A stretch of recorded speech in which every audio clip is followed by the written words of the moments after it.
She thought she knew everything about her best friend. The name, the past, the life. Turns out, she didn't even know the half of it.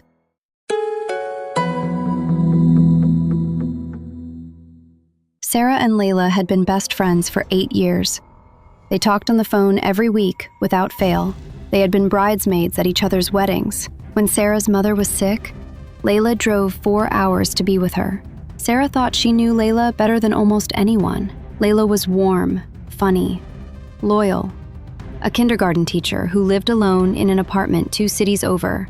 No family nearby, no serious relationship since her divorce 3 years ago. That was the story.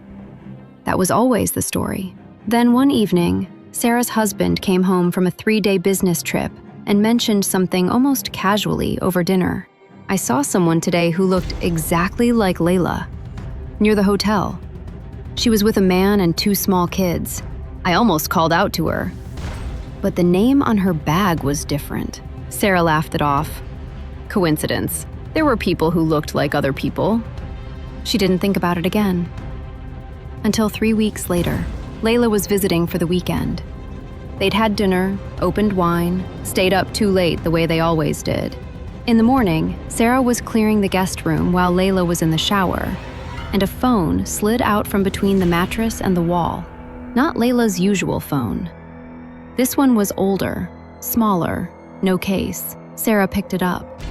The screen lit up with a notification. A message that read, "Kids asking when you're back. We miss you." Sent by someone saved as home. Sarah stood completely still. She heard the shower turn off. She put the phone back exactly where she found it. She said nothing to Layla that morning. She smiled through breakfast, hugged her goodbye, watched her drive away. Then she sat down at her laptop and searched the name from her husband's description. The name on the bag. What she found took her breath away. There was a social media profile. A woman with Layla's face.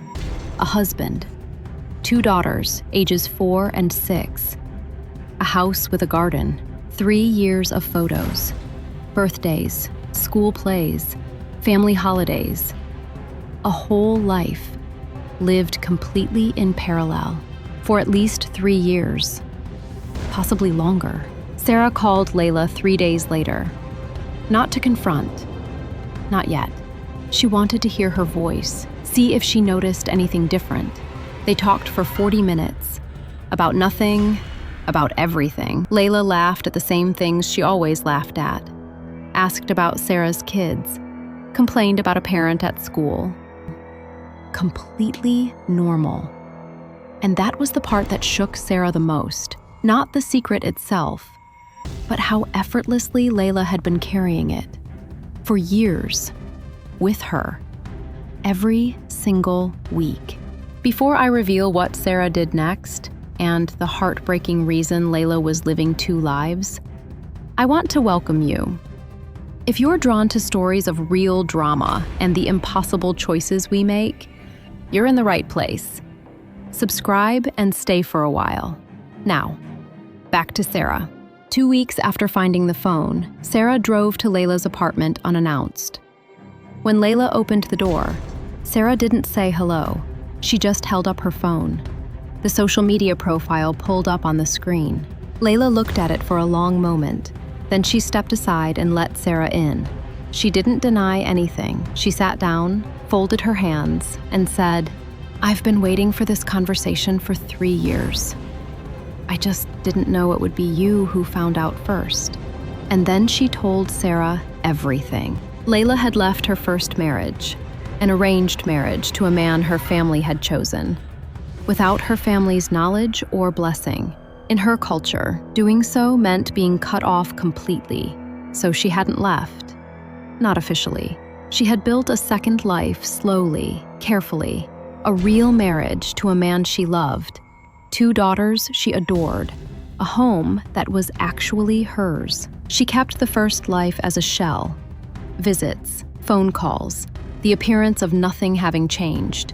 Because the moment her family found out, she would lose them forever. She wasn't hiding from Sarah. She was hiding from the consequences of finally being free. "The only thing I lied to you about," Layla said quietly, "was the name I used there. Everything else, everything I ever told you about how I feel, what I want, who I am, that was always real." Sarah sat with that for a long time. She thought about the 8 years, the phone calls, the wedding, the hospital when her mother was sick. None of that was fake. None of it. She reached across and took Layla's hand. She didn't have a simple answer, and she still doesn't. But she made her choice. She kept the secret, and she never told anyone till now. Some secrets aren't lies. Some double lives are the only way certain people get to live at all. Was Sarah a good friend for keeping the secret? Or did she enable a lie? Drop your answer in the comments. I read every single one. The next story drops in 5 days. A woman spent 3 years caring for her sick mother. Every night, every hospital visit, every bill. Her brother visited twice. Then their mother passed away, and he walked out of the lawyer's office with everything. Every single thing. But here's what he didn't know. She had been keeping records. Every receipt, every medical document, every date, every hour. And she knew exactly what to do with them. You're going to want to see how this ends. If you're new here, hit subscribe. New stories every Wednesday and Friday. The drama you can't look away from.